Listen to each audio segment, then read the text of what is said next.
Tribunal de Justiça. Agradeço muito a presença de todos e todas que estão aqui hoje. A gente sabe da agenda apertada. É uma honra para nós do tribunal recebê-los aqui, tá?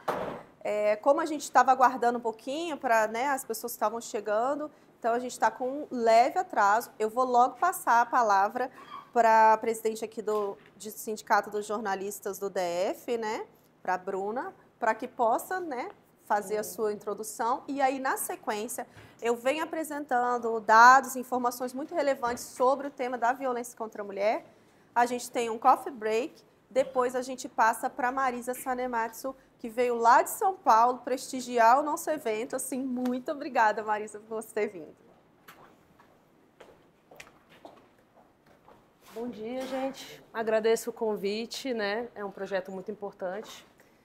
Meu nome é Bruna, sou da direção do Sindicato dos Jornalistas do DF e também atuo no coletivo de mulheres do DF. E essa é uma pauta que a gente geralmente debate dentro do coletivo, né? Inclusive, faço um convite para as mulheres jornalistas aqui hoje, se quiserem fazer parte, né, me procurem que a gente, ao final, adiciona no grupo e tudo mais. A gente sabe hoje em dia que o feminicídio não para de crescer, né? Como jornalista, a gente acompanha os dados do Anuário Brasileiro, né, de Segurança Pública. Então, a gente tem esse papel fundamental, que é, como jornalista, esse papel social de se expressar corretamente, de dar o devido nome. O nome é feminicídio, né? Muitas vezes a gente vê que alguns colegas, alguns editoriais ainda, né, derrapam nesse termo, que é importante, né? E também tentar tirar o caráter policial dessas matérias. Então, eu acredito que esse evento aqui a gente, né, vai aprender bastante, vamos ouvir especialistas, né? E eu espero que, ao final, a gente consiga um material legal que a gente possa divulgar nas redações e, com isso, né, avançar nessa linguagem, nessa abordagem. E é isso. Obrigada, viu, gente? Bom dia. Obrigada, viu, por ter vindo. Vamos lá. Gente, então, sem mais delongas, porque me disseram que eu tenho 1h10, se deixassem eu falaria por 50 horas e a gente não encerraria o tempo. Então, só para lembrar, né, a gente tem eventos dia 14 e dia 21 de agosto. Semana que vem a gente vai estar aqui também com uma promotora de justiça que fez o mestrado dela pesquisando sobre... Ah, ela está aqui, ó. A Gabriela está aqui. Gabriela, que vem semana que vem falar sobre matérias, reportagens e para a gente refletir como a gente pode melhorar. Então, não deixem de vir semana que vem, tá? São 2 encontros. Só para lembrar esse. Mariana, dá um... Hã?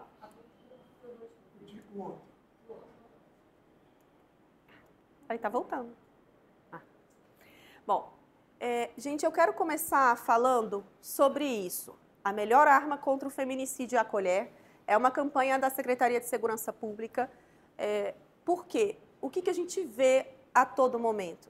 A gente vê um número crescente de violências contra as mulheres, de feminicídios, e como, né, vocês bem sabem, e vocês reportam esses fatos, o que acontece?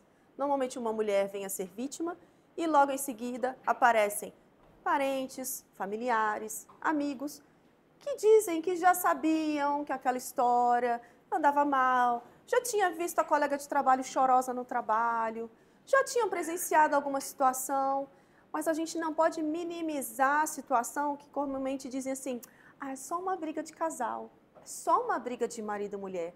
E conforme a gente sabe, né, da historinha, em briga de marido e mulher não se mete a colher.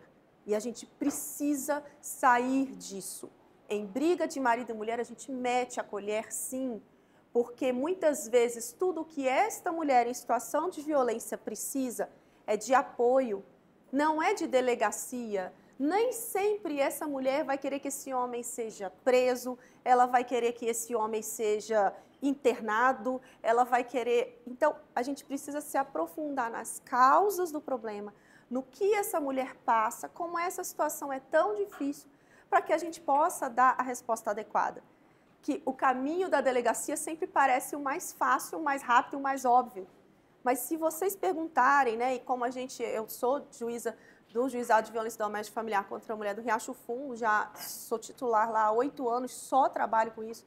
Há 8 anos eu passo a minha vida ouvindo mulheres. E eu diria assim, né, empiricamente falando, que eu acho que 80% delas não querem que ele seja preso.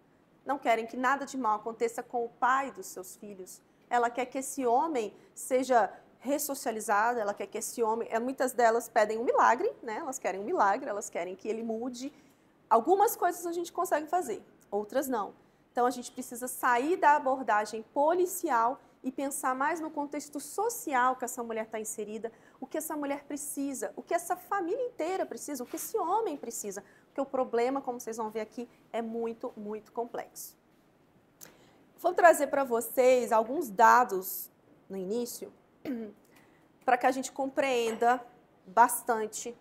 Assim, o tempo é muito limitado, mas eu pensei assim, alguns dados que me parecem mais relevantes. Primeiro, né, não sei se todos conhecem, existe uma Câmara Técnica de Monitoramento de Homicídios e Feminicídios da Secretaria de Segurança Pública.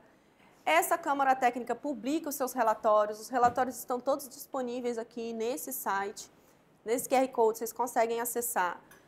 Eles estão atualizados no site, eu acho que até junho, né, dos dados da violência. Então, vocês podem sempre consultar, são sempre fontes seguras para consultar esses dados. Só que não adianta também a gente saber os dados sem a gente entender os dados, né? E aí, o que eu quero apresentar para vocês, para a gente começar a nossa reflexão? Eles fazem, né, lá vocês vão ver, tem muita pesquisa, mas sobre a motivação do crime. Digamos que em cerca de 85%, o feminicídio ele é motivado por sentimentos de ciúmes, posse e não aceitação do término. Aí aqui eu quero fazer várias colocações. Primeiro, não vamos romantizar o feminicídio, porque não é bonito ter ciúmes.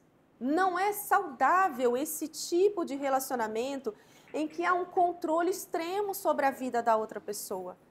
Não é adequado, e especialmente as mulheres são as que vão sofrer gravemente as consequências desse ciúme.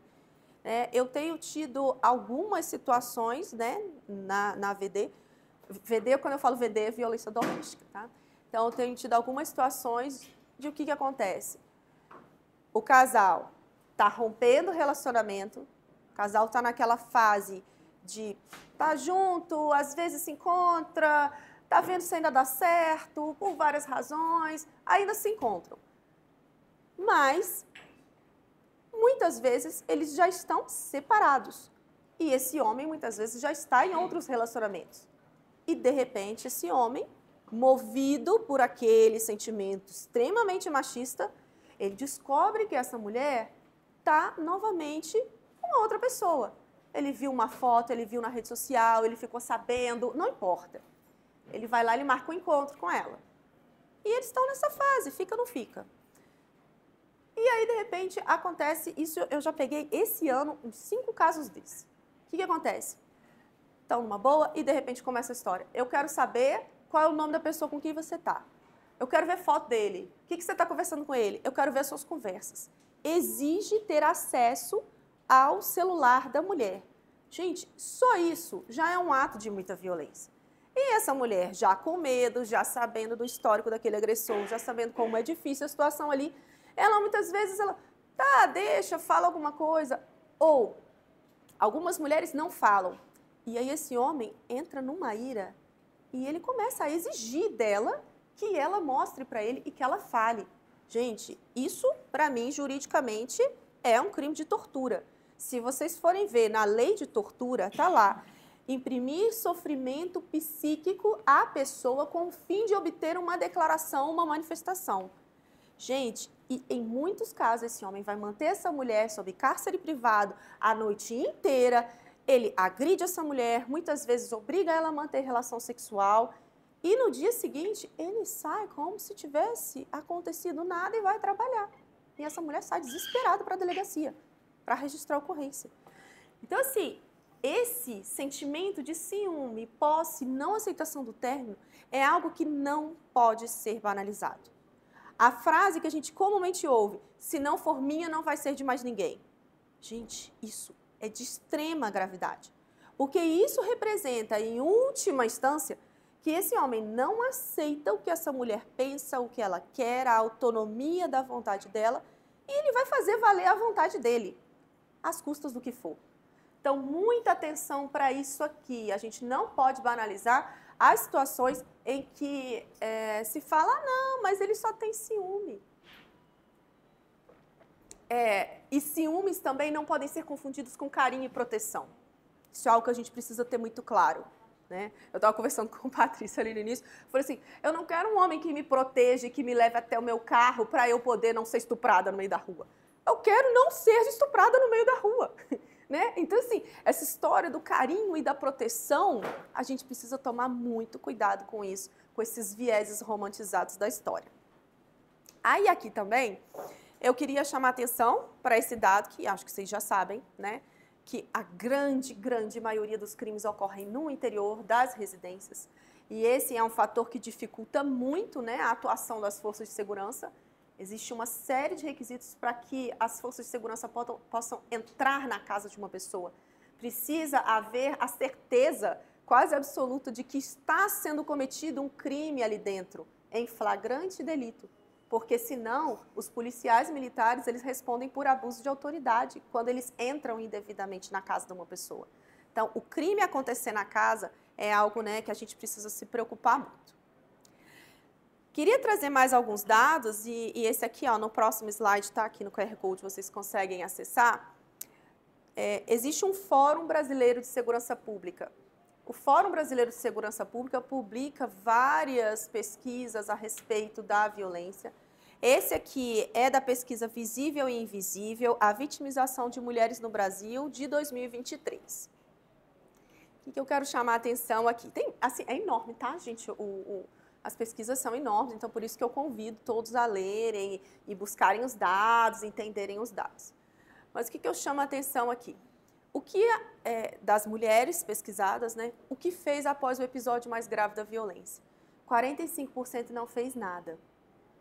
Gente, que fique bem claro, a culpa nunca é da vítima. Nunca. A vítima nunca é culpada pela violência. Mas, como todos nós aqui estamos imbuídos do objetivo de prevenir, enfrentar essa violência e agirmos, né, como um sistema conjunto, todos nós aqui queremos parar de noticiar essas violências. Então, a gente precisa prestar atenção nisso, porque isso aqui é muito importante. Razões pelas quais as vítimas não procuraram a polícia após a última agressão. Não queria envolver, medo de represália, achou que não era importante, achou que não tinha provas, não acreditava que a polícia pudesse oferecer solução para o problema ou entende que resolveu sozinha. E isso é algo que a gente precisa refletir junto, né? Não é só uma briga de marido e mulher, é algo muito grave, é um problema de segurança. E muitas vezes nós precisamos chamar os órgãos da segurança pública para atuar e para ajudar a resolver. Dentro da violência contra a mulher, das teorias mais aceitas sobre a explicação desse fenômeno é a teoria do ciclo da violência. O que acontece nesse ciclo?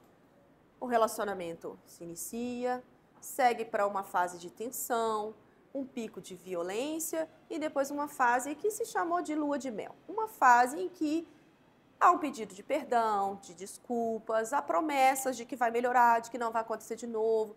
Vamos fazer isso pela nossa família, pelos nossos filhos, né? E aí, aparentemente, está tudo bem de novo. Só que não. E a gente trabalha dentro da violência com uma espiral de violência. E as novas violências tendem a ser cada vez mais graves do que as anteriores. Por isso é tão importante a gente auxiliar essa mulher de todas as formas, cada um dentro do seu campo de atuação, auxiliar essa mulher a que saia da situação de violência.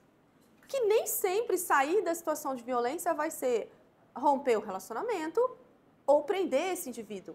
Existem várias outras saídas, né? Outras tentativas para diminuir os fatores de risco e aumentar os fatores de proteção.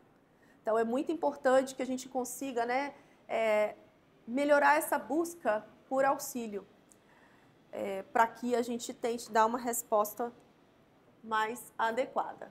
Aqui, quem quiser pegar o QR Code, tá? Para poder acessar diretamente o relatório.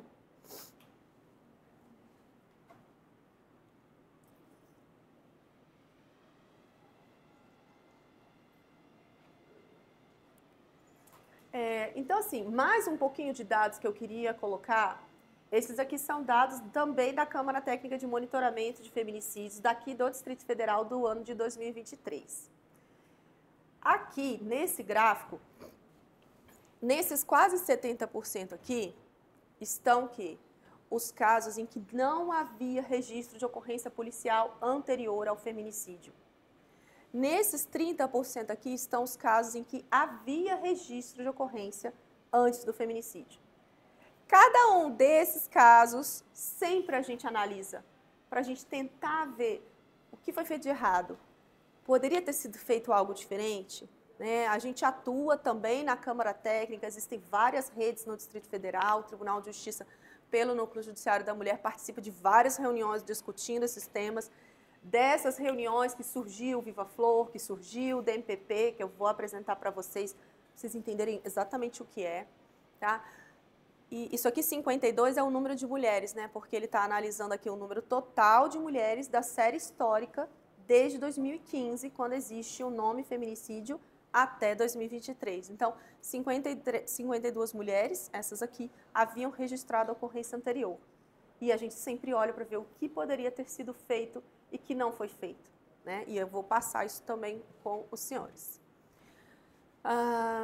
Também, né, é importante a gente mencionar, né, dos números dessas mulheres que sofreram violência, quantas ocorrências policiais anteriores elas tinham registrado.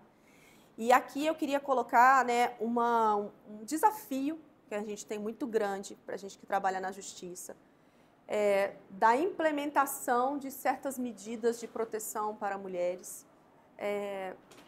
Bom, isso eu vou falar mais à frente, que agora eu estou numa fase de apresentar dados, né? Bom, isso aqui é a mesma coisa. Tá. E aí aqui eu queria colocar também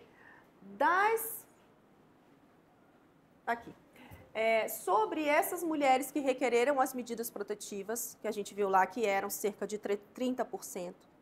Desses 30%, as decisões judiciais que analisaram o pedido delas. Então, 92,9% foram medidas protetivas deferidas em relação a esses 30% de mulheres que solicitaram as medidas. E aí a gente tem aqui um dado importante, que é medida protetiva em vigência na data do fato. Metade delas tinham medida protetiva. Isso aqui é um fato muito grave, né? Mas eu também vou mostrar para vocês que, ainda que seja grave em relação a essas vítimas, foi importante em relação a tantas outras milhares, porque o número de ocorrências é de milhares. Temos 38% que tinham medidas protetivas revogadas. E aqui eu chamo a atenção para um problema muito sério, que é quando as próprias mulheres pedem para revogar a medida protetiva. Algumas mulheres, infelizmente, pedem, inclusive, para revogar a prisão preventiva, né? E todas essas decisões que a gente toma, elas são dadas com base em fatores de risco. E, às vezes, essa mulher não percebe o tanto de risco que é a situação. E, infelizmente, muitas mulheres, por não perceber, elas acabam estando numa situação de risco. E é aí que a gente precisa muito de atendimento psicossocial para auxiliar essas mulheres a compreender a gravidade do problema. E aqui, como eu falei, né, que os números são de milhares, essa é a série histórica de monitoramento, né, das ocorrências de violência contra a mulher desde 2010. Esse aqui é o último de 2022, a gente estava com 16.849 ocorrências em 2022. E esse ano a gente já deve fechar mais ou menos em 18.000 a continuar. Chama atenção para esse dado por quê? Porque, claro, a gente quer zero feminicídio. Na verdade, eu queria zero isso aqui. Mas, dado o tanto de ocorrências que a gente tem, o número de feminicídios, a gente consegue perceber que as ferramentas funcionam, né? Eu vou apresentar vários números para vocês, como a gente estava conversando no início. Às vezes, de tanto noticiar a violência, ou eu de tanto trabalhar a violência, me dá a impressão, o que eu estou fazendo de errado? Porque parece que só aumenta, e de fato só aumenta. Mas eu sempre reflito, será que só aumenta ou será que essas mulheres estão sendo encorajadas a procurar o sistema de justiça? Será que elas estão sendo encorajadas a denunciar os seus agressores? Será que elas estão vendo que, olha, eu não preciso mais me submeter a esse tipo de violência que as minhas avós se submetiam, né? E de outra forma também, isso é um entendimento meu, né? Me parece que as redes sociais, elas incentivam muito o discurso de ódio, e o discurso de ódio contra as mulheres. A gente precisa ficar muito atenta a tudo o que aparece, a tudo o que vira moda, tudo o que é falado, porque as mulheres são muito prejudicadas nas redes sociais. E aí eu queria apresentar esses dados aqui, são desse ano, né? A gente ainda não tem lá naquele site da Segurança Pública, esses aqui são nossos do TJ. Ali são todos os dados, e aqui eu fiz questão de colocar nessa planilha o número de medidas distribuídas, isso aqui, 1.344 ocorrências policiais de violência contra a mulher foram distribuídas no Distrito Federal no mês de janeiro. Dessas, 1.259 foram concedidas em parte ou concedidas integralmente. Então, vejam que do total desse ano, a gente está aqui 7.890, 7.522 medidas protetivas, concedidas, parcial ou integralmente. E aí é que eu não consigo abrir para vocês aqui agora o PJE, que é o sistema que a gente trabalha, mas é uma deficiência muito grande que a gente tem. O que acontece? Cada vez que a gente vai registrar uma medida protetiva, ele abre um campo e coloca assim, uma lista de 20 medidas, e daquelas 20 você tem que clicar em uma, incluir. Aí abre outro campo, vem as 20 de novo, clicar, incluir. Clicar, incluir. Gente, isso dá um trabalho. Quando você está recebendo dezenas de medidas todos os dias, isso dá um trabalho. E é algo que realmente a gente precisa aprimorar para que a gente consiga incluir todas elas adequadamente, né? Então, assim, para que vocês entendam desses números, das medidas distribuídas, das medidas concedidas, o quanto de proteção tem sido efetivamente dadas às mulheres, porque a medida protetiva é só a primeira providência. Primeira, mas além da medida protetiva são várias outras. Aí aqui esses dados são dados da Secretaria de Segurança Pública sobre o ano de 2022 e sobre registro de descumprimento de medida. Então o que acontece? Tá. Então esse aqui tá na bolsinha aí que vocês receberam, tá? Então, o que acontece? Toda vez que uma mulher vai à delegacia registrar uma ocorrência policial, né, se é sobre violência doméstica, vai aparecer lá, eles vão entregar o formulário para ela dizer das medidas protetivas que ela deseja. A medida protetiva, ela chega para a gente no judiciário no mesmo dia ou no máximo no dia seguinte. O tribunal funciona 24 horas por dia, funciona sábados, domingos, feriados, no núcleo de plantão. Se o indivíduo foi preso em flagrante, o caso dele vai para o núcleo de custódia, passa pela audiência de custódia e lá o juiz que está no NAC, quando ele decide a prisão, ele decide também o pedido de medida protetiva. Assim, é muito rápido essa decisão sobre a medida protetiva. E o que acontece? O oficial de justiça recebe um mandado e informa aquela vítima, informa aquele ofensor. Quando é na própria audiência de custódia, o ofensor já sai intimado da própria audiência, informado da medida protetiva, que normalmente é proibição de se aproximar daquela mulher, de entrar em contato com aquela mulher, de ir à casa dela, tenha ou não ela dentro da casa, de ir ao local de trabalho dela. Normalmente é isso a medida protetiva. A partir desse momento, e isso eu tenho que tomar muito cuidado quando falo, porque uma vez eu falei isso num evento e eu me lembro que uma mulher, ela me chamou a atenção e falou assim, mais uma coisa para colocar na responsabilidade da mulher, porque eu falei assim, é muito importante que a gente tenha a cooperação da vítima para que, havendo descumprimento, ela informe o sistema de justiça. E essa frase, ela precisa ser colocada com muito cuidado, porque não é dizer que é obrigação da vítima ficar correndo atrás do ofensor e que ela tem que ficar acionando e tal. Mas é porque, simplesmente, a gente não tem 17 mil policiais militares para estarem na casa de cada uma das 17 mil vítimas por ano. A gente simplesmente não tem, né? Então, quando a gente não tem isso, a gente precisa uma tolerância zero aos descumprimentos de medida. O que eu chamo de tolerância zero? Normalmente, tem o registro da ocorrência, o tempo vai passando, eu vou até mostrar para vocês, as medidas protetivas agora, por lei, elas vigoram enquanto existir o risco, não existe prazo determinado para a medida protetiva. E o tempo vai passando. E as relações sociais, elas mudam, né? Elas mudam. E o que acontece?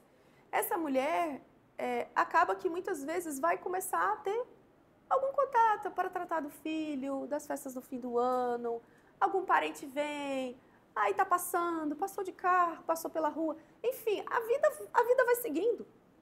Quando vê, esse homem já está mandando mensagem, posso pegar ele aí hoje na porta da sua casa? Tá tudo bem, né? Pode. Só que tem medida protetiva em vigor. E aí acaba que fica uma sensação assim de, não, tá tudo bem, ele não vai causar nenhum problema. Não, tudo bem, ele pode vir. E aí é o problema que a gente tem desses dados sobre descumprimentos de medida protetiva que são registrados. Esses aqui são os registrados. Mas com certeza há muitos descumprimentos anteriores.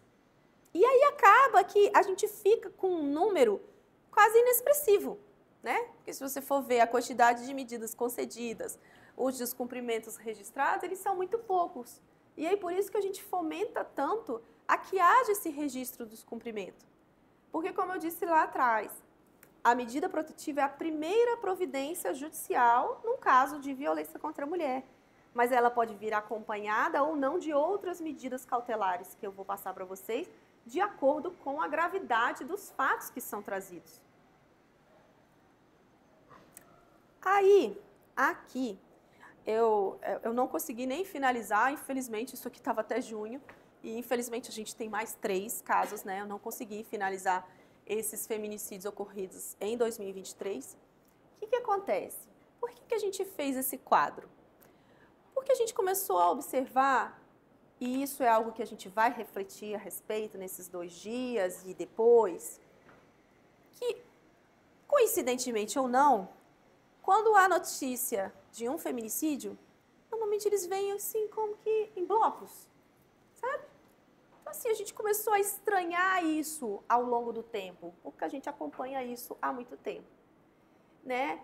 E a gente observando pesquisas internacionais, mostrando, né, na Índia, mostrando na Inglaterra, mostrando na Espanha, situações que eles têm chamado de efeito copycat, efeito imitação, efeito de o que será que a divulgação das notícias sobre o feminicídio tem representado, né? A gente vai ter esse debate ainda, e por isso que eu agradeço tanto a Marisa e a Gabriela por estarem aqui para ajudarem a gente nesse debate, porque incomoda. Eu não sei se há uma causa, se há uma correlação. Pelos estudos que eu andei vendo, assim, há fórmulas e fórmulas imensas matemáticas para conseguir entender isso, e eu não sou matemática, eu realmente não entendo.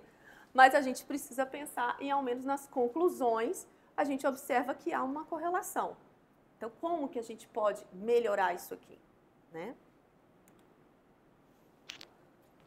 E aí, sobre as medidas protetivas, né, que a gente fala tanto, gente, que fique bem claro, tá? Existe muita informação que precisa passar. Eu estou tentando, assim, dar uma pincelada nas coisas mais importantes para que a gente possa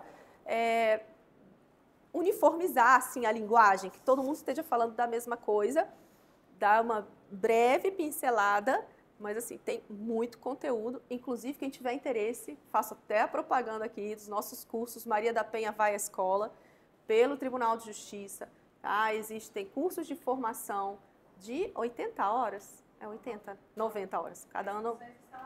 As inscrições estão abertas, tá? O tema da violência contra a mulher, ele exige conhecimento, é um mundo de conhecimento por trás da Lei Maria da Penha. Então, os cursos são gratuitos, tá? Existe o curso pela EAP para toda a rede, a imprensa também é rede de proteção, e estão abertos pela EAP, e a gente também tem um curso autoinstrucional aqui na Escola do Tribunal, tudo gratuito. Todos os materiais do Maria da Penha Vai à Escola são gratuitos, a gente não tem nada de direitos autorais, eles existem para que as pessoas realmente se formem e que conheçam bastante sobre o tema.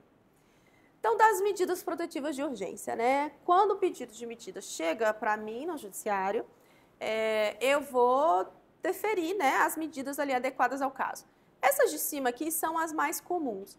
Aí eu queria só dar um detalhe aqui, que afastamento do lar é diferente de proibição de aproximação. Por quê? Afastamento do lar, o que que é? É quando os dois coabitam, quando eles moram na mesma casa. E aí a gente precisa afastar o ofensor da casa e a mulher permanece naquela residência. É diferente da proibição de aproximação, porque isso aqui é uma ordem de afastamento? Mas significa que ele deve se manter afastado dela, não pode se aproximar dela, tá? Porque às vezes a gente nota assim, vem um pedido da delegacia com medida de afastamento do lar, mas eles moram separados. Então não é afastamento do lar, é a proibição de aproximação, é um detalhezinho que faz diferença. E também faz diferença, né? É importante que vocês saibam que essa discussão aqui é uma discussão que a gente chama um juízo superficial de cognição. O que significa isso? Eu não vou entrar no mérito se a casa é dos pais do ofensor, se eles moram no mesmo lote e ali tem um monte de pessoas da família do ofensor, em nome de quem está o aluguel do apartamento onde eles estão morando. Não. Isso aqui, esse momento de concessão da medida protetiva, é que nem quando o prédio está pegando fogo. Ninguém pergunta de quem é, entra lá, apaga o fogo e tira a pessoa de lá de dentro. Depois resolve. Então, isso aqui que é a medida protetiva. A mulher não pode mais passar por violência. Então, a gente precisa encerrar esse ciclo. Daí, então, nesse momento, a gente afasta o ofensor do lar, ele sai levando seus objetos de uso pessoal, e aí depois ele tem todo o tempo para voltar pela Defensoria Pública, ou pela advocacia, ou por universidades, ele volta e vai discutir a propriedade dessa casa, se ele tem direito ou não sobre essa casa, mas aí é uma questão cível. Nós aqui lidamos com a parte criminal, a parte das urgências. Proibição de contato. Às vezes a gente faz uma flexibilização dessa proibição de contato, que às vezes a gente coloca assim, proibição de contato por ligação, mas pode mandar mensagem, porque às vezes precisa tratar de algum assunto. Quando manda mensagem, pelo menos dá tempo de pensar no que está escrevendo e a mulher também fica com tudo registrado no telefone dela de tudo que ele enviou. Agora, se ligou, falou e aí já era, né? Então, proibição de aproximação, de contato e de frequentar, normalmente a casa da vítima, o local de trabalho, pode ser onde ela estuda, pode ser a escola dos filhos. E lembrando que as medidas protetivas, de acordo com a lei, elas podem ser estendidas para familiares e testemunhas. Às vezes as pessoas não querem noticiar o fato porque ficam com receio. Mas a Lei Maria da Penha já pensou nisso também, que pode estender para familiares e testemunhas, justamente para que essa mulher se veja amparada por outras pessoas. Aqui embaixo são medidas não tão comuns, né? Aqui a suspensão da posse eu coloquei ele mais simplificado, mas o nome é suspensão, restrição da posse e porte de arma de fogo. A arma de fogo é um fator de risco muito grave, né? De violências letais. Eu dei um tiro, acabou, morreu, né? Não tem mais o que ser feito. Então, na suspensão, o que acontece? Todas as vezes em que há registro de ocorrência, na delegacia de polícia, a delegacia já pesquisa no SINARME, que é o Sistema Nacional de Registro de Armas, se aquela pessoa tem arma registrada ou não. Se ela tem arma registrada, essa informação já vem pra gente.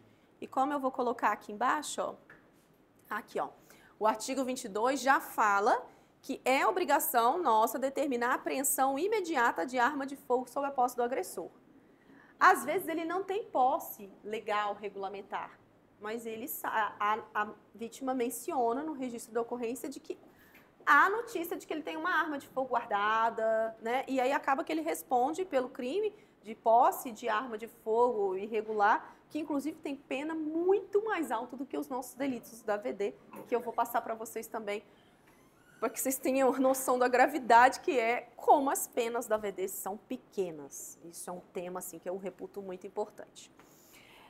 Só voltando aqui para as medidas protetivas, se o agente, né, o homem agressor, se ele é um profissional da segurança pública e tem arma de fogo, trabalha com isso, Nesse caso aqui, a gente comunica para a corporação para que ele não tenha acesso a nenhuma atividade que ele trabalhe com arma de fogo, né? Eu, por exemplo, recebi notícia outro dia, eu restringi a arma de fogo, veio um pedido do advogado dizendo que o agente era do Operações Especiais, que ele precisava fazer um curso muito importante. Eu neguei, porque o caso era de risco, e o indivíduo foi e tirou uma foto dele e publicou nas redes sociais ele fazendo o curso. E aí foi instaurada a sindicância lá dentro da SEAP, enfim, deu um problemão, assim, porque realmente quando a gente entende, né, toda vez que você retira a arma de fogo de um agente da segurança, é menos um agente da segurança pública trabalhando nas ruas. Mas se esse homem também tem o acesso à arma, é muito mais fácil dele ir lá e cometer uma violência. E aqui eu abro até um parênteses para dizer que dentre as várias atuações, né, que existem no sistema, a gente tem junto com a segurança pública uma parceria só com agentes da segurança. Os homens autores de violência que são da segurança pública, eles passam por um grupo reflexivo de homens em que todos os homens ali são da segurança pública. A gente não coloca esse homem da segurança pública para falar sobre as suas intimidades com um homem que dali a alguns dias ele vai efetuar a prisão na rua. Então a gente tem todo um cuidado com esses profissionais, até porque eles se sujeitam a um estresse diferenciado na profissão deles e tem essa questão da arma, né? Gente, é muita coisa que tem para falar, né? Mas vamos lá. Queria tratar aqui dessas alterações pela Lei 14.550, isso aqui foi de março de 2023, atendendo, né, a estudos que vinham mostrando a resistência do próprio judiciário em deferir medidas protetivas, né, e isso a gente tem que considerar. Veio uma alteração legislativa que a medida protetiva passa a ser deferida com base no depoimento da ofendida. Só pode ser indeferida quando avaliar inexistência de risco. Gente, eu não sei dizer que há inexistência de risco, porque o risco é inerente à vida humana, né? Então, assim, é bem difícil. Então, praticamente, a lei colocou uma situação assim, quase que automática no deferimento da medida protetiva. E isso aqui é importante, sabe por quê? Como eu vou colocar um pouquinho à frente, para deferimento de medidas, a gente, né, nós juízes, o sistema de justiça todo, né, utiliza critérios do processo penal. E para deferir cada cautelar no processo penal, há muitos requisitos, sob pena de responder por abuso de autoridade, por restringir a vida daquele cidadão. Então, é muito importante que tenha essa alteração para dizer, só vai indeferir quando tem inexistência de risco. Esse parágrafo 5º aqui também, que a medida é concedida independentemente da tipificação penal. O que significa isso? Mesmo que a violência não se enquadre exatamente na descrição do tipo penal, que é matar alguém, causar lesão corporal, né? Porque o tipo penal é escrito de forma bem direta, bem objetiva, bem curtinha. Mesmo que o que ela sofreu não se enquadre ali, isso não é motivo para indeferir medida protetiva. Se ela está em risco, é para deferir a medida. Independe do ajuizamento da ação penal, independe do inquérito policial, independe até do registro de boletim de ocorrência. E as medidas vigoram enquanto persistir risco. Todo o nosso tema da violência contra a mulher é baseado no risco, na redução do risco e no aumento dos fatores de proteção. Aí, dentro dessa questão dos grupos reflexivos de homens, né, também, só que foi uma alteração legislativa, salvo engano, de 2019, que foi muito importante criar como medida protetiva o comparecimento do agressor a programas de recuperação e reeducação, e nós temos muitos, tá? Pesquisem sobre os grupos reflexivos de homens, que são muito, muito eficazes. E o acompanhamento psicossocial do agressor, aí a gente precisa muito das parcerias com a saúde, especialmente com os CAPs, Centro de Atenção Psicossocial, e né, aí vem a nossa cobrança, né, por mais instituições que acolham, mais questões de saúde, por mais atendimentos a esses homens, porque especialmente depois da pandemia a gente observou uma intensificação, uma maior gravidade, é como se fosse mais requintes de crueldade nas violências que a gente lida todo dia, né?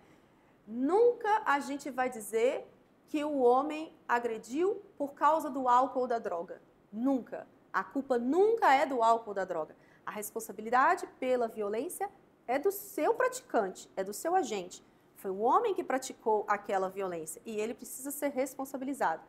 Mas a gente não pode deixar de lado que o uso de drogas, o abuso de álcool está em quase todas as nossas ocorrências.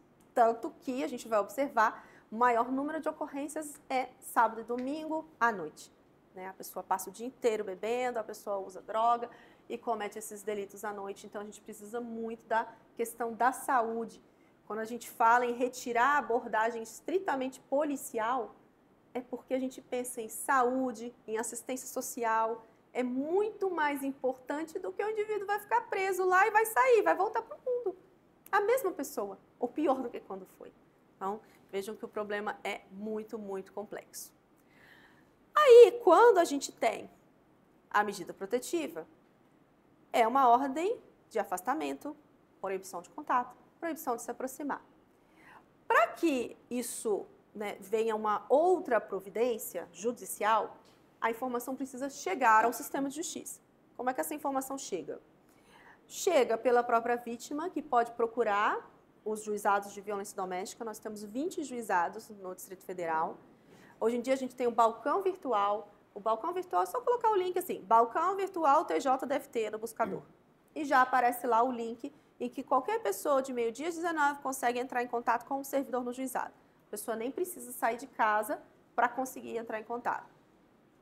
Se o descumprimento da medida está acontecendo naquele momento e a vítima está em risco naquele momento, é o 190. Isso é muito importante, essa distinção. O 180, que é federal, o Disque 180, ele é um instrumento, né, de proteção das mulheres, mas o que acontece? Quando uma ocorrência chega no 180, eles lavram uma ocorrência, eles vão encaminhar, vocês vejam que chegam do país inteiro para o Disque 180. Eles vão encaminhar para o Ministério Público, o núcleo de gênero daquela unidade, então vão encaminhar aqui para o Ministério Público do Distrito Federal. Aqui no MP, uma promotora vai olhar aquilo ali e vai ver. Ah, isso aqui aconteceu na cidade de Taguatinga, vou encaminhar para a Promotoria de Justiça de Taguatinga. O promotor de Taguatinga vai ver aquilo ali e vai falar, vamos instaurar um inquérito, vamos entrar em contato com essa mulher, vamos ver o que está acontecendo. Então, o Disque 180 é importante para fins de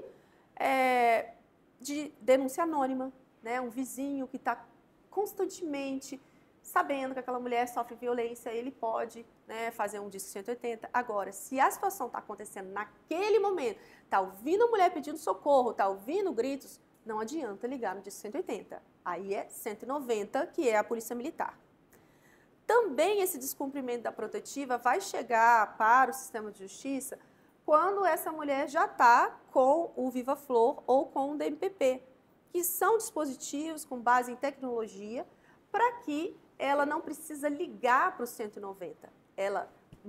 Mas aí o dispositivo eu vou passar ali na frente, que eu vou falar sobre eles cada um. De toda forma, a gente precisa que isso chegue para a gente. Porque se o indivíduo está descumprindo a protetiva, a mulher fica naquele sentimento de não adianta, eu já registrei uma vez, não adiantou, isso não vai adiantar, a violência só tende a ser maior e a gente não está sabendo o que está acontecendo, né? Muitas vezes, vários familiares e amigos sabem o que está acontecendo, mas a justiça não sabe, né? Às vezes, a informação chega para a gente também pela assistência social, porque a gente trabalha em rede e, às vezes, essa mulher procurou um CREAS e lá o CREAS, vendo a gravidade da situação, faz um relatório e encaminha para a gente, porque a gente trabalha de forma articulada em rede. E aí a gente fica sabendo da situação. Aí eu quero chamar a atenção para uma coisa. Vejam a pena prevista para o crime de descumprimento de protetiva. 3 meses a 2 anos. Gente, isso aqui eu vou passar para vocês à frente para mostrar que, de acordo com o nosso regime de cumprimento de pena estabelecido no Código Penal, jamais uma pessoa vai cumprir esta pena em regime fechado. Jamais. Então, né, é algo que me preocupa muito, essas pequenas penas na violência doméstica. Agora, isso aqui mais veio para quê? para assegurar a possibilidade de prender o indivíduo em flagrante. Porque o que acontecia? Antes do crime de descumprimento, era assim, tinha a medida, o indivíduo tem que ficar afastado da residência, afastado da mulher. O que ele fazia? Ele ia para um bar a mais de 200, 300 metros, o que seja, ficava lá parado. Ele não estava ameaçando, ele não estava jogando piadinha, ele não estava fazendo nada. Ele só estava lá parado, a tarde inteira. Aí passava o vizinho, eita, você vê, o João tá lá, ó. João vai fazer alguma coisa, ó, João. A polícia chegava e a polícia não podia fazer nada. Por quê? Ele não estava praticando crime nenhum, ele só estava parado no bar. Mas para quem conhece a história, sabe que coisa boa não vai vir dali. Porque ele está lá, de olho na casa, fiscalizando, vigiando, vendo tudo que está acontecendo ali dentro. Então, a lei veio claramente para possibilitar a prisão em flagrante daquele homem que está descumprindo a medida protetiva sem ser cometendo um outro crime. Tá? E aí, a gente vai passar agora para entender como é que a gente monitora a medida protetiva.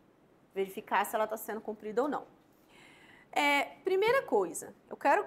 Não pretendo aqui em 10 minutos dar aula de processo penal, porque realmente vocês não merecem ficar estudando sobre processo penal.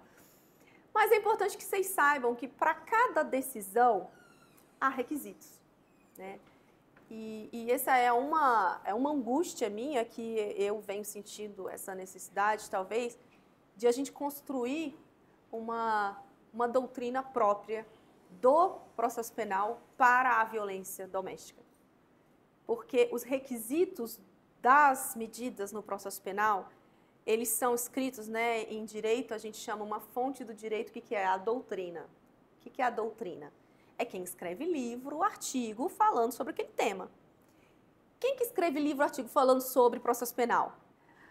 Em sua grande maioria, os advogados criminalistas. Alguns juízes, alguns promotores, mas em sua grande maioria, advogados criminalistas. E a construção toda é feita pensando num outro tipo de crime.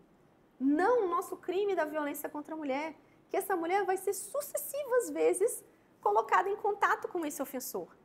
É para aquele indivíduo que um dia foi lá e praticou um roubo à mão armada dentro do ônibus.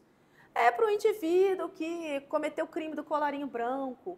Gente, então os requisitos são muito duros e vai ficando cada vez mais difícil para a gente deferir medidas de proteção, medidas cautelares com os requisitos, né? E assim, com esse pacote anticrime que passou em 2019, que eu imagino que, né, que vocês tenham ou noticiado ou leram a respeito, o pacote anticrime, na verdade, para a gente na violência contra a mulher, ele virou um pacote pró-crime, porque ele dificulta demais a manutenção das prisões, ele dificulta demais, e assim, a gente decide com base em lei, né? Então é por isso que eu quero que vocês entendam um pouquinho. Esse aqui é o Código de Processo Penal, no artigo 282, ele fala de quando é que vai deferir uma medida de monitoração eletrônica, que é a tornozeleira.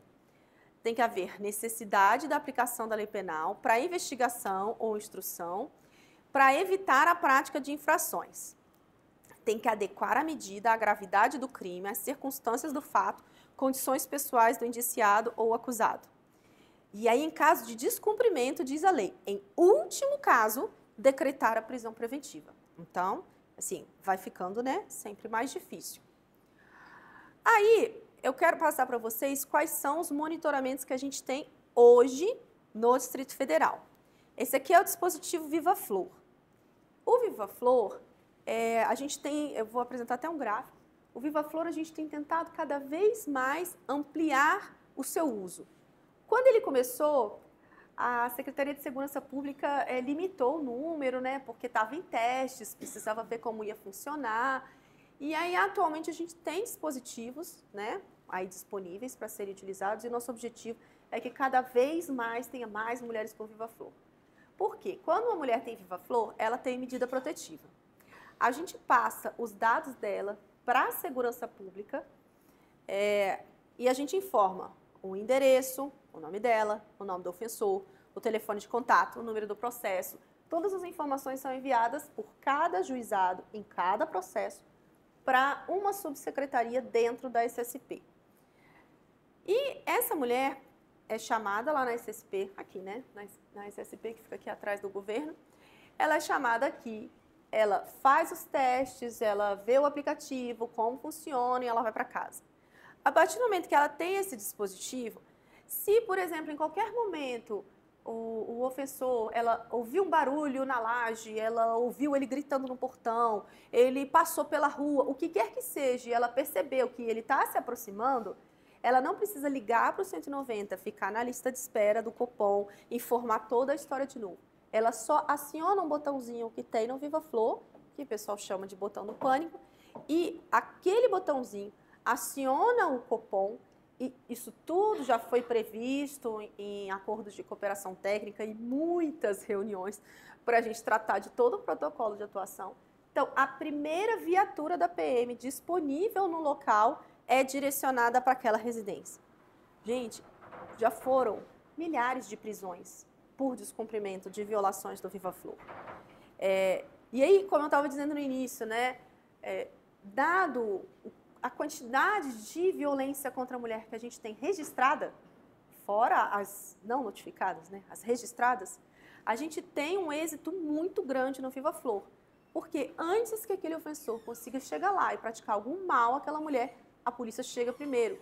Porque foi acertado no termo de cooperação técnica que essa chamada do Viva Flor, ele passa com prioridade sobre outros que tenham ali na região. Esse é o Viva Flor. A diferença do Viva Flor para o DMPP é que no DMPP, além da mulher receber um dispositivo como esse, o homem também fica com uma tornozeleira eletrônica, que é diferente da tornozeleira eletrônica normal dos outros crimes. Ele tem uma tornozeleira eletrônica que se comunica com o dispositivo da mulher. Aí, na tornozeleira normal, a gente fixa área de inclusão e área de exclusão. O que é a área de inclusão? É onde ele tem que ficar.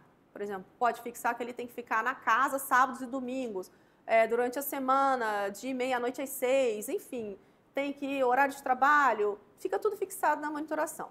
E onde ele não pode ir? Que normalmente é a casa da vítima, é o local de trabalho, isso é zona de inclusão e de exclusão. No DMPP, ele tem uma tecnologia que permite uma zona de exclusão móvel. Qual a importância da zona de exclusão móvel? É que essa mulher sai na rua com o aparelhinho dela e esse homem sai na rua com a tornozeleira dele.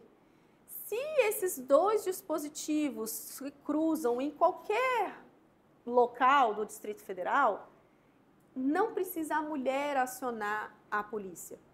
A própria central já recebe essa sinalização, entra em contato com a mulher, com o homem, para o homem, fala para ele que ele está em rota em direção à mulher, já passam para ele uma rota alternativa e se ele continua indo em direção a ela, a primeira viatura também é acionada para ir lá e para atuar no caso.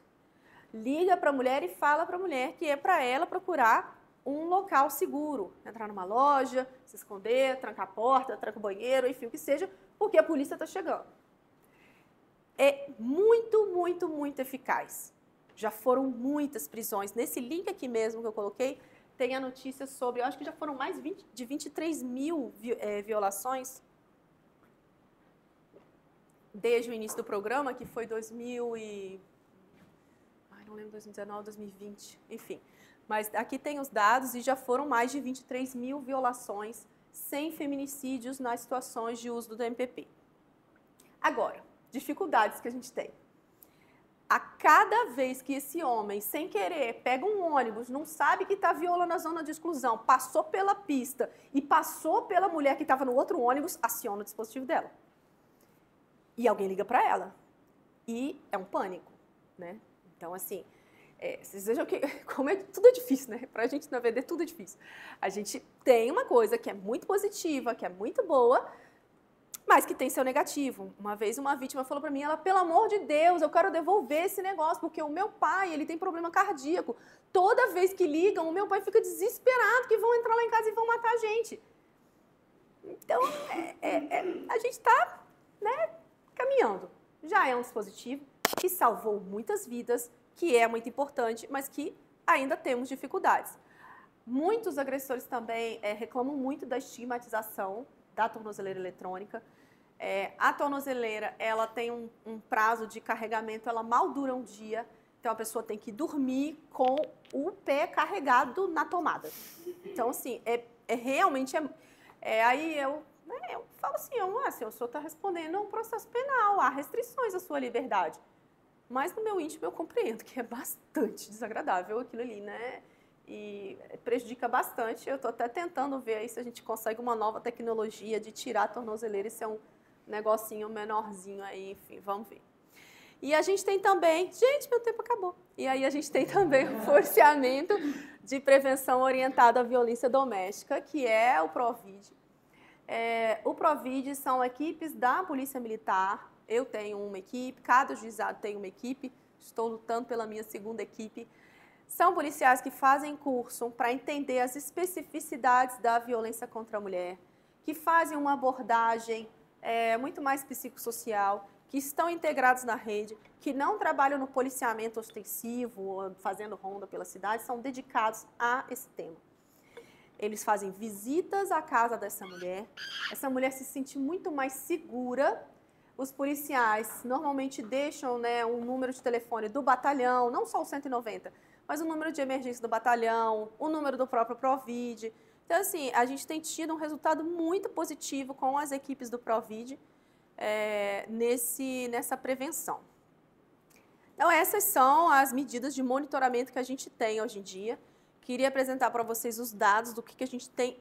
Esse aqui é de maio, não, é de junho, Andréia, até junho, né?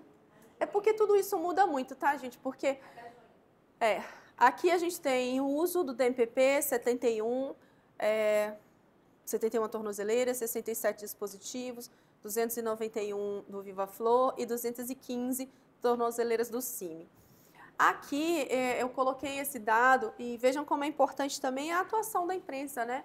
Porque tudo que a gente lê, a gente recebe e a gente também busca melhorar. E a gente fez um trabalho muito grande aqui dentro do tribunal, a partir de notícias de que estava havendo pouco uso dos dispositivos de monitoramento. A gente fez uma frente muito grande de trabalho junto ao NAC e ao NUPLA, no núcleo de custódia, no núcleo de plantão, que recebe todas as medidas sábado, domingo, feriado e na madrugada, para assim, que eles entendessem os requisitos, como é que faz para encaminhar. E em 16 de maio, a gente conseguiu também que esse encaminhamento seja feito via sistema, o que agilizou demais a comunicação, porque antes a minha diretora às vezes ficava uma tarde inteira preenchendo os documentos e inserindo no sistema, e a gente tem distribuição de centenas por mês, né? A gente não consegue ficar um dia inteiro em um caso só. Então, isso aqui agilizou bastante. A gente tem tido um aumento considerável do uso dessas ferramentas e a gente espera que a gente use mais ainda. Eu vou roubar só mais 10 minutos. Tem? Ah, então tá bom. Gente porque tem muita coisa importante para falar. Bom, sobre a prisão. Isso aqui é o Código de Processo Penal, o que diz o artigo 311. Quando eu falo aqui dessa Lei 13.964 de 2019, eu chamo ela de pacote pró-crime, porque para a gente, na violência contra a mulher, ficou muito difícil. Primeiro, porque ela passou a dizer que a prisão é decretada pelo juiz a requerimento do MP, do querelante, assistente ou pela autoridade policial. Na prática, o que isso significa? Juiz não pode decretar prisão de ofício. Gente, isso aqui é tão grave, mas isso é tão grave. Essa é a alteração legislativa. Nós nos reunimos no Fórum Nacional de Juízes de Violência Doméstica, em São Paulo, e pelo Centro de Inteligência aqui do TJ, nós construímos esse enunciado de que o artigo 20 da Lei Maria da Penha não foi revogado pelas modificações no Código de Processo Penal. Só que, assim, é muito difícil continuar sustentando isso. É muito difícil, né? A promotora ali sabe que é muito difícil. Porque o que acontece? A mulher, às vezes, registra uma ocorrência policial de descumprimento de protetiva e esse pedido vem da delegacia para a gente no judiciário. Se é uma sexta-feira, 5 horas da tarde, se eu encaminhar isso para o Ministério Público para dar ciência, até que o promotor de justiça possa se manifestar, ele não vai conseguir me devolver dentro do expediente. Se entrar pelo sistema, pode ser que lá o juiz, o promotor no plantão entendam, não, isso entrou no horário de expediente, isso não é matéria de plantão. e isso vai voltar na segunda-feira. Gente, eu não consigo dormir no final de semana pensando nisso. Eu não consigo. Eu tenho decretado as prisões de ofício, eu tenho uma decisão deste tamanho para dizer por que é que eu estou decretando a prisão de ofício e tem sido mantida. E tem sido mantida, mas assim, a gente precisa se esforçar muito na argumentação para poder dizer quando não precisava disso aqui, né? Enfim, mas justificando essa alteração legislativa, tudo que a gente tem na lei observa a Constituição. E a nossa Constituição da República, desde 88, consagrou um sistema acusatório de divisão das tarefas. O Ministério Público acusa, Judiciário julga. Então, no Ministério Público estão os promotores de justiça, no Judiciário estão os juízes. E juiz não tem função de ficar acusando e de ficar imputando fatos e ficar decretando prisão de ofício. Então, estou apresentando para vocês os dois lados, para que vocês entendam a complexidade da coisa. Isso aqui foi uma coisa que ficou muito difícil. Tem acontecido no NAC também, às vezes, um promotor de justiça entende que não é caso de prisão preventiva, o juiz entende que é caso, mas o juiz dá a decisão dizendo, olha, conforme a alteração recente no artigo 311 da lei, não posso decretar a prisão de ofício. E algo assim, é muito, muito ruim mesmo isso aqui. Não pretendo ensinar para vocês requisitos da prisão preventiva, porque isso aqui dá módulo assim para a gente ficar um ano estudando. Só quero que vocês entendam como o Código de Processo Penal é duro na questão da prisão preventiva. Primeiro, a Constituição da República consagra a presunção de não culpabilidade. E ficou consagrado que só tem prisão depois do trânsito em julgado da sentença penal condenatória. O que significa isso? Não existe isso, né, que a gente, como pessoa, a gente vê um crime bárbaro, a gente pensa, meu Deus, como o indivíduo está solto? Gente, não, ele tem que estar preso, né? É algo que a gente vem das entranhas, é um sentimento de justiça, assim, mas como ele está solto? Só que a gente está dentro de um sistema. No nosso sistema existe uma presunção de não culpabilidade. Até porque há um valor muito caro para o direito penal, é o quê? Mais vale absolver um condenado do que condenar um inocente. E, de fato, depois que a pessoa passou alguns meses presa, não tem como restituir esse tempo, né? É um dilema muito grande que dá ensejo assim, a muitos e muitos livros de filosofia do direito para discutir esse tema. Mas, dado esse contexto que a gente está, vejam o que a gente tem em termos de prisão preventiva. Precisa da prova da existência do crime, de indício da autoria e do perigo gerado pelo estado de liberdade do imputado. Significa demonstrar dentro de um processo que aquele indivíduo precisa ficar preso. Não existe nenhuma outra medida que possa ser tomada que não a prisão. Aí diz ainda, né? Pode ser para garantia da ordem pública, da ordem econômica, da conveniência da instrução, para assegurar a aplicação da lei e no que interessa para a gente aqui na VD, que foi uma alteração legislativa também feita no processo penal, é o descumprimento das obrigações impostas por medida cautelar. Então, se o indivíduo está monitorado, está com tornozeleira, e começa a descumprir as condições da cautelar, aí a gente pode decretar a prisão. Cada vez que ele, por exemplo, ele tem que carregar a bateria. Se a bateria descarregou e fica sem sinal, o CIMI, que é o Centro Integrado de Monitoração, manda para a gente um documento dizendo, descarregou. E aí a gente, em cada juizado, em cada caso, a gente tem que tomar providência naquilo ali. Se tem descumprimento da cautelar, pode decretar prisão.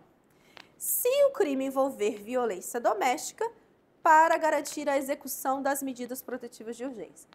É como se a lei tivesse colocado que primeiro precisa ter a medida protetiva em vigor e descumprimento da medida protetiva. Aí se tem tudo isso e se não tem nenhuma outra medida cautelar que possa ser decretada, aí pode decretar a prisão. Então, assim, é muito difícil. Né? Então, eu acho importante que vocês conheçam isso, porque aquele sentimento que a gente fica quando a gente está escrevendo lá a reportagem e, poxa, por que não está preso?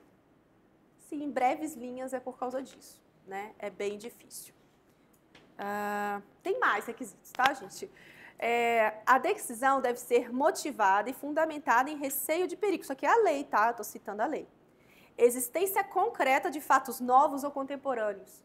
Gente, não basta que o indivíduo, há 1 ano atrás, pegou essa mulher, sufocou, guardou ela dentro da casa, manteve em cárcere privado. Se passou 1 ano e ele está cumprindo a medida protetiva e ele não fez mais nada, a gente não tem fato novo ou contemporâneo que justifique a prisão, né? Fica cada vez mais difícil. E para ficar mais difícil ainda, a lei também, novamente do pacote anticrime, vem e coloca a necessidade do juiz revisar a necessidade da manutenção da prisão a cada 90 dias, mediante decisão fundamentada de ofício sob pena de tornar a prisão ilegal. Eu tenho na minha vara 1.400 processos e eu preciso analisar cada uma dessas prisões a cada 90 dias de ofício. Aí não precisa de representação, né? Porque para prender precisa, mas para analisar não precisa. Então, a gente tem que analisar isso a cada 90 dias, porque senão a prisão fica ilegal. Aí, passando essa parte da prisão e da monitoração das ferramentas, queria colocar para vocês aqui o Formulário Nacional de Avaliação de Risco, uma iniciativa muito legal que a gente começou aqui no Distrito Federal, mais 2 estados da federação, foi ao Conselho Nacional de Justiça e ao Conselho Nacional do Ministério Público, foi instituído em âmbito do judiciário inteiro e hoje em dia é lei. Todas as vezes que a mulher vai à delegacia, ela preenche esse formulário e cada uma dessas perguntas diz para a gente muita coisa. Então é só um marcar X que facilita muito a nossa vida. O Ministério Público daqui do DF fez esse guia de avaliação de risco para o sistema de justiça. Leiam, tem coisa muito interessante lá, é uma cartilha bem pequenininha, vale a pena dar uma lida. Aí já finalizando, eu fiz questão de fazer esse quadro para que a gente entenda, né, sobre isso que eu falo das penas pequenas no processo penal. Qual é, no direito penal, qual é normalmente os crimes que a gente tem, né, na violência doméstica? Eu tenho contravenção de vias de fato, que é o empurrar, o puxar o cabelo, o dar tapa sem ficar lesão visível. E eu tenho... Gente, eu disponibilizo isso, tá? Eu mando o PDF aí pelo MJN. Não... Tá? Eu mando. Não. Então, eu tô todo mundo tirando foto. Isso é vias de fato. Gente, um homem pegou uma mulher, jogou ela no chão, subiu em cima, bateu na cabeça dela, puxou o cabelo dela, empurrou ela na parede. Se ela não ficar machucada, gente, prisão simples, 15 dias a 3 meses. Gente, olha só. Não, eu sou indignada com isso aqui, ó. Porque olha só, esse aqui é o outro quadro do regime de cumprimento de pena. Esse aqui é o Código Penal, artigo 33. Regime fechado é quando a pena que o indivíduo é condenado é maior que 8 anos. 8. Se a pessoa é reincidente, aí que é diferente. Mas eu fiz questão de colocar aqui o que é reincidência. Se o indivíduo praticou o crime em 2010, foi condenado, qualquer crime, foi condenado e tal, 2012, em 2017 cumpriu pena. Extinta a pena pelo seu cumprimento. Se em 2023 ele vem a praticar um novo crime, ele é primário, ele é tecnicamente primário, porque não se considera mais ele reincidente pelo artigo 64 do Código Penal. E voltando aqui nas penas, né? Esse é o quadro das penas mais altas. Crimes que a gente tem muito na VD: ameaça, lesão corporal, detenção 1 a 6 meses, 3 meses a 1 ano. Se for mulher, 1 a 4 anos. Mas dado o regime de cumprimento de pena, um indivíduo pode pegar uma mulher, pode agredir, sabe aquela cara roxa, assim, hematoma, assim, extremamente machucada, vários hematomas no rosto, no corpo. Pena 1 a 4 anos. Não fica em regime fechado de cumprimento de pena. Aí, né, a gente tem alguns outros delitos que têm penas muito altas, como feminicídio, com reclusão de 12 a 30 anos. A gente não quer que a pessoa cumpra a pena do feminicídio, né? A gente não quer isso, mas que bom que a pena pelo menos é alta, que seja um desestímulo, né, à prática do crime. Penas também que chegam a regime fechado, né, crime de tortura. Se resultou lesão grave ou gravíssima, só que lesão grave ou gravíssima é, por exemplo, a mulher perder a função mastigatória, ficar mais de 30 dias sem conseguir trabalhar, assim, precisa ser é quase uma tentativa de feminicídio para conseguir que seja uma lesão gravíssima. Então, quase não tem. Olha só, cárcere privado, imagina, a pessoa fica lá a noite inteira, trancada dentro da casa, a noite não, dias, trancada dentro da casa.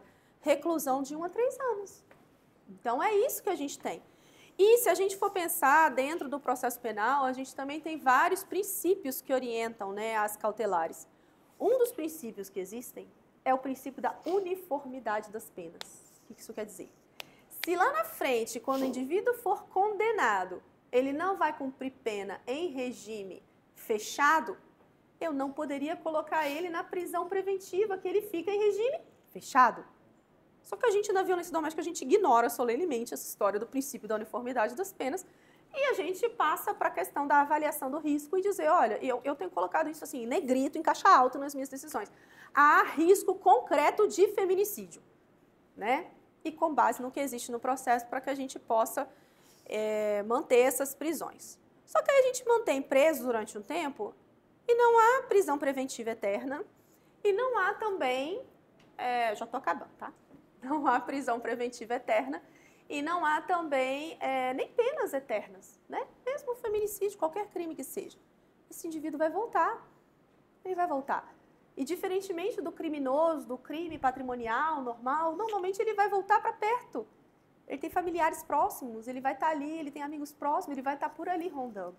Então, por isso que a gente insiste tanto numa abordagem não policial, não apenas judicial. Eu sou super a favor da prisão preventiva. Acho que já salvei centenas de vidas mantendo o indivíduo preso, centenas de vidas mantendo monitoração eletrônica. Tenho certeza disso e relatos disso, em casos concretos. Agora, o indivíduo vai sair. E quando ele sair? Né? Por isso, a gente precisa tanto de encaminhamentos a serviços psicossociais. Aqui eu coloquei só de atenção à mulher, mas a gente tem também muito de atenção ao homem.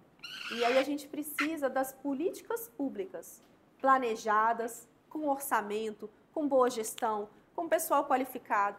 A gente está enfrentando, né, uma redução muito grande do número de servidores públicos, sendo que a gente precisa de gente para tocar a saúde, para tocar esses serviços que são tão importantes, né? Aqui eu coloquei alguns dos serviços, lembrando aqui que o psicossocial do Ministério Público e o psicossocial nosso do Tribunal de Justiça, eles atuam para a nossa atuação, né? Atuam para a gente poder decidir melhor cada caso concreto. Eles não oferecem atendimento psicológico às vítimas. Essa é uma atribuição do Executivo de fornecer e executar a política pública.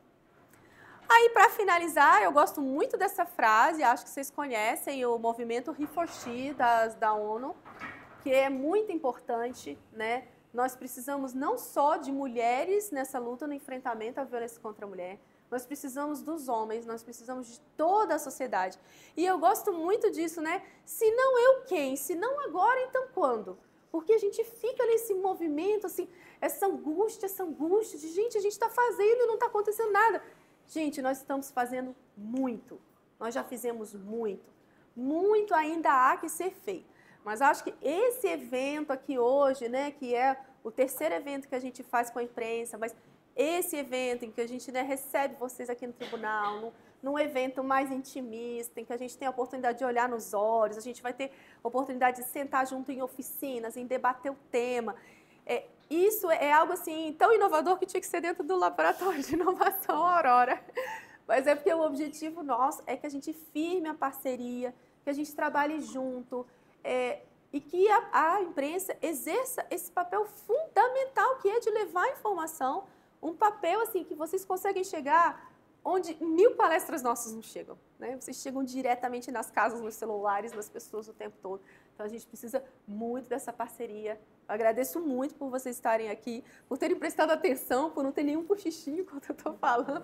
Acho que estavam gostando do que eu estou falando e a gente coloca o Núcleo Judiciário da Mulher aí sempre à disposição, tá? A gente faz muita formação, muitos grupos, muitos eventos, oficinas, materiais, cartilhas.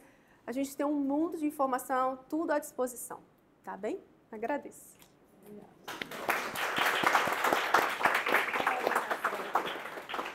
Gente, obrigada. A gente vai ter um coffee breakzinho aqui agora, 10 minutinhos. Esses materiais que a doutora apresentou agora, a gente vai mandar também por e-mail, como você explicar. Mas na EcoBag tem vários desses materiais que a doutora disse agora que a gente produz, né? Inclusive esses dados mais detalhados que a gente desenvolveu hoje para esse evento, Diálogos com a Imprensa, tá bom? E aí no intervalo, depois do intervalo, a gente vai ter a maravilhosa Marisa para poder apresentar. Que veio de São Paulo só para conversar com a gente. Do Instituto Patrícia Galvão para poder fazer também a exposição, tá bom? Vontade. Esse microfone. Muita coisa que tem, né? Consegui desligar. Acabou. É porque tem um botãozinho aqui, ó. Mas ele dura 13 horas. Também uma suquinha aí, né? Já que tá tudo tão bonito assim. Parece até que a gente vive nessa fortuna. Ó, deixa eu tirar isso daqui, ó, senão fica gravando. Eu aqui, ó.